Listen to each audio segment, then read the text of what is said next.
Hola muchachos, buenos días. Mi nombre es Gustavo Lafontaine. Ustedes me conocerán. Soy licenciado en psicología. Eh, Soy profesor de la Universidad Católica Andrés Bello, profesor de la Universidad Metropolitana. Soy psicólogo político. Me dedico a estudiar fenómenos políticos desde la perspectiva psicológica. Hoy vengo a compartir con ustedes una historia sobre las entrevistas y el proceso de entrevista y la investigación cualitativa.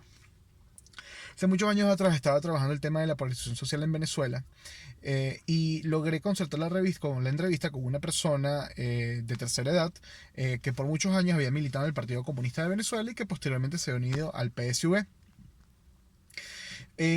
La cuestión es que el día que me tocaba la entrevista, pues tenía que hacer un montón de diligencias. Se me hizo muy tarde, no contento con las diligencias, además se me pichó un caucho en medio del camino. Llegué muy tarde, ¿no? Y la persona ni se estaba yendo. Y yo le digo, bueno, hola, me presento, le doy mi información. Y mira, le digo, discúlpame, de verdad, no. Qué vergüenza, ¿no? ¿Cómo voy a llegar tarde a algo que yo te propuse? Además que tú me estás haciendo un favor a mí.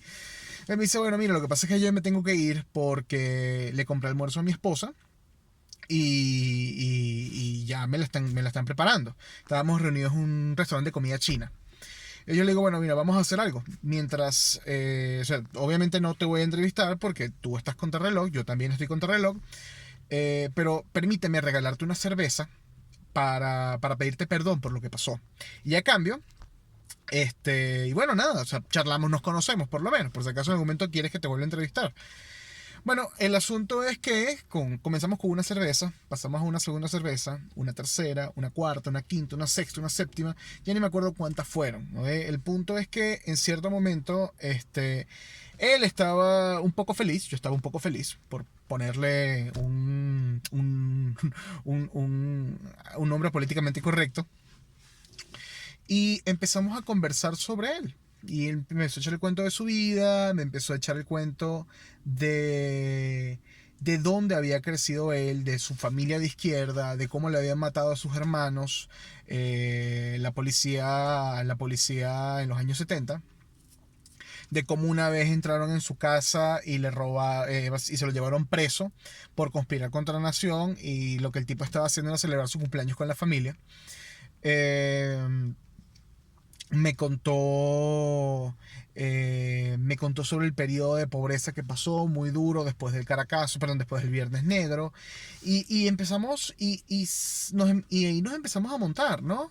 Eh, Cabe destacar que en algún momento yo me di cuenta que esto había dejado de ser una conversación y se estaba empezando a convertir en entrevista. Yo le digo, bueno, mira, no te molestará que grabe, porque me está diciendo algunas cosas que son súper interesantes. Y efectivamente no lo tuve ningún problema, puso el grabador sobre la mesa y seguimos tomando cervezas, ¿no? Eh, y aquí hay varias cosas que valen la pena tocar. La primera es que yo toda la vida he sido, dentro de este conflicto político, siempre me considero una persona que ha estado en contra de la facción del PSV. Eh, y sin embargo, la situación o el contexto de la entrevista me lleva a una conexión emocional con esta persona. Aunque yo no podía colindar con sus ideas ni con sus creencias, porque mi forma de percibir el mundo es distinta a la de él, pude entender de dónde venía.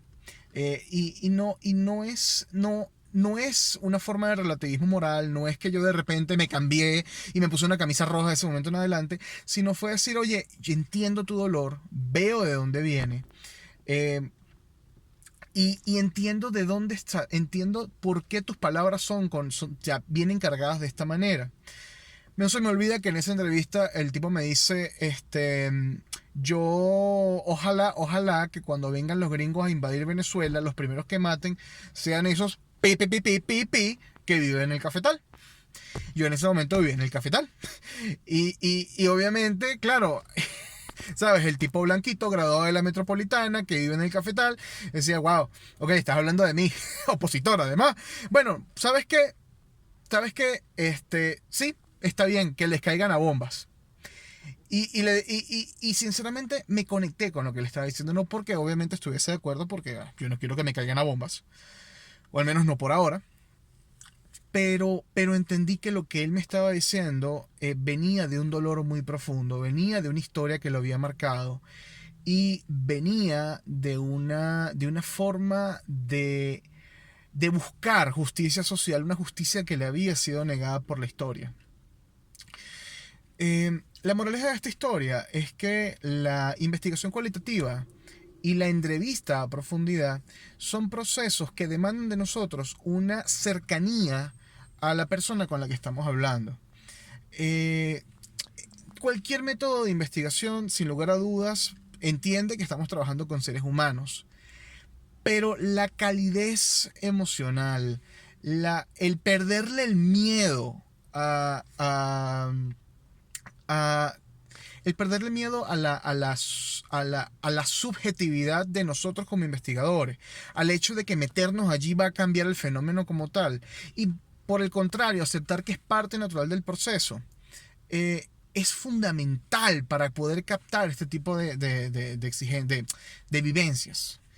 Porque por mucho que nosotros queramos y que por muchas medidas que tomemos, la entrevista por su naturaleza es artificial y el producto que genera es artificial porque la gente no habla naturalmente como habla cuando está siendo entrevistada. Eh, entonces, en ese sentido, si yo tuviese que resumir la lección que me dejó esta entrevista, es: la mejor entrevista cualitativa es aquella en la que una persona desde afuera está viendo a dos personas hablar y no puede distinguir, o piensa, mejor dicho, piensa que es una conversación. Y cabe destacar, después de todo este proceso, cuando estoy transcribiendo, me doy cuenta que hice un montón de preguntas súper interesantes que jamás habían aparecido en el guión de entrevistas. Y me hago la pregunta, ¿no? ¿Habrían existido esas preguntas si me hubiese pegado el papel? Básicamente eso, los invito a esa reflexión, y les deseo mucho éxito en sus futuras investigaciones cualitativas. Saludos.